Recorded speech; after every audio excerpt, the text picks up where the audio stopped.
Okay. Got it. All right. So today we have Mr. Stephon Porter, who actually took advantage of the Fire Academy program. Today he brought a list of his certifications, which I think added up to 21, if I'm not mistaken.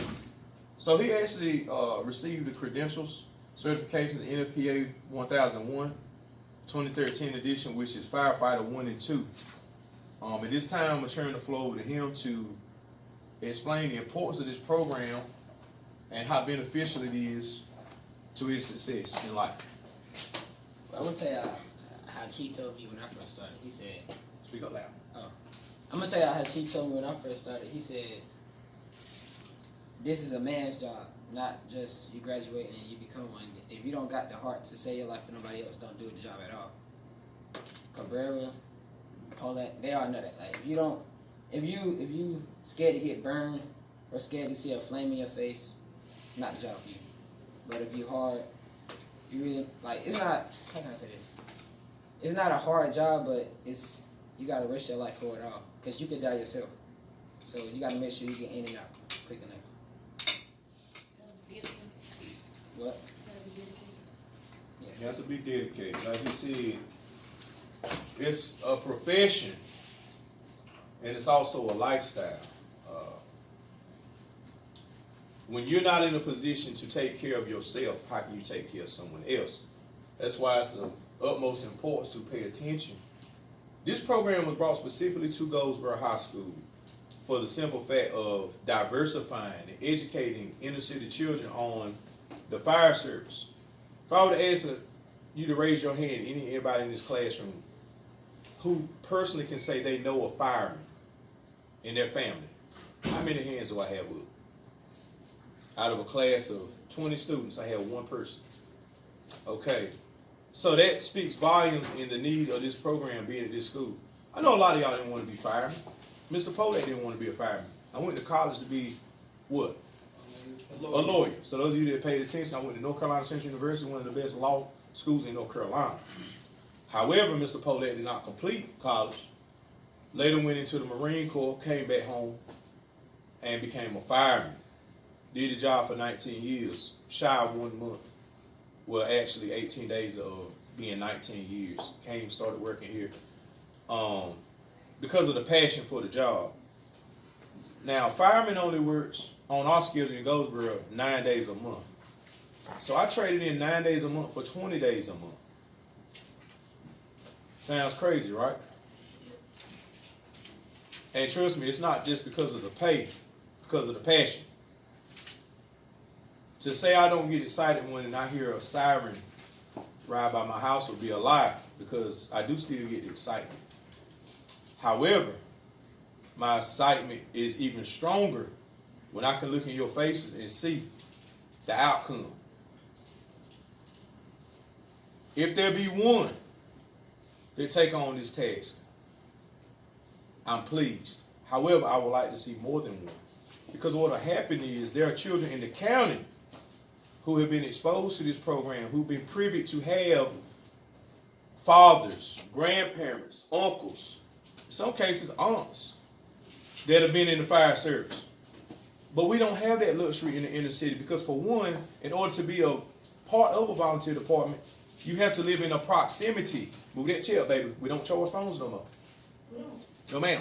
No more phones. Matter of fact, the policy about to say no phones. Y'all, this is off the record. But at any rate, the inner city is not exposed to this. But now you are, because you have an instructor such as myself that is trying to expose this. My predecessors, Cabrera, Chief Patterson, didn't stay long. But what they share with the students, as you see, is a product of Cabrera and Patterson. He's becoming a firefighter. But there should be more. Not trying to shove this career path down anybody's throat. But like he said, you have to have a passion. However, the rewards are great as well. 9 days a month, you work. You build a brotherhood with your fellow firefighters, your team. Like this class is divided. When I started from day one, I had A, B, C. Just like the shifts we work. so you can build a bond with your teammates.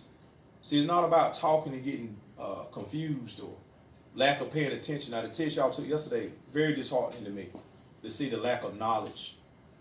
If you check your power school there, a lot of you should be upset with yourselves.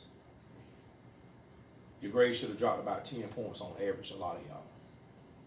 40s, 30s, what I call speed limit grades, right? You haven't even hit the highway at 60 or 70 yet. So all I'm saying is, this is not, as Stephon can tell you, if you're not paying attention on the day of ropes, I always like to use the example. I don't even have my props out. You're on a 20-foot building. You tie an overhand knot and don't put a, instead of a square knot or whatever, a bowline or whatever I ask you to tie off with, as you go over the edge, your life is in the hands of that knot.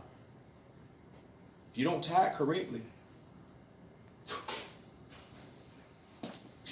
this in the class that doing the wrong equation can get you an F on the test.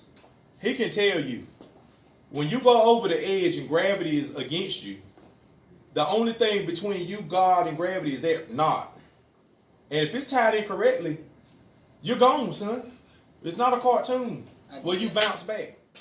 Have you seen that happen? I did it out there before, my first time trying to. You hurt yourself, did you? Yeah, I fell on my head, but I had a helmet on. He failed. He had on proper PPE, but he failed.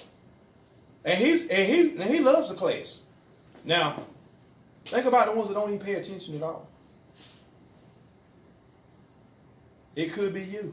It could be you. I don't want it to be anybody. Safety is always first. Who can override the IC on any car? Safety officer. Hmm? I didn't miss it. Safety officer. Safety officer. Yeah, you Can anybody in here be an IC? Yeah. Yes. Just because you're the chief does not mean you're going to be the IC, because somebody there may precede the chief in getting there. Then the transfer of command will be given to the chief 9 times out of 10. But the lieutenant could be the IC. The engineer could be backup IC that day. Does anybody have any questions for one of your peers? Are you gonna be a driver? Nah. Why What's you your got a goal? helmet? The black helmet. This is my training helmet. Oh, okay. I was gonna say I that's get a it. driver helmet. You know, I learned that. That's right. I thought it was white. Engineer. White. White is the what's it? But I trained that hat. Blue or something. So you gonna go in the fire and you yellow. Yeah. I got a question. How many of y'all know a little bit about it? Just a little bit. I know a lot about it. You know all the layers in that? Oh, what? Matter of fact, I give somebody $20, they tell me all the layers in the jacket. Oh, in the jacket.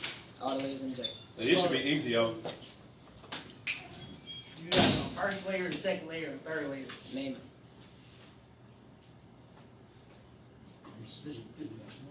The safety layer, the flame layer. I don't know. I get one is thermal. I get it. Thermal layer, What's the other ones? conductor layer. All layers in wood. I can tell you the fire extinguisher. What's your name, son? Where you been? This is my first time seeing you. No, I've been seeing you at the bus stop. You know, I go to the bus stop every day. I see you, man. Hold up, pause, cut that off.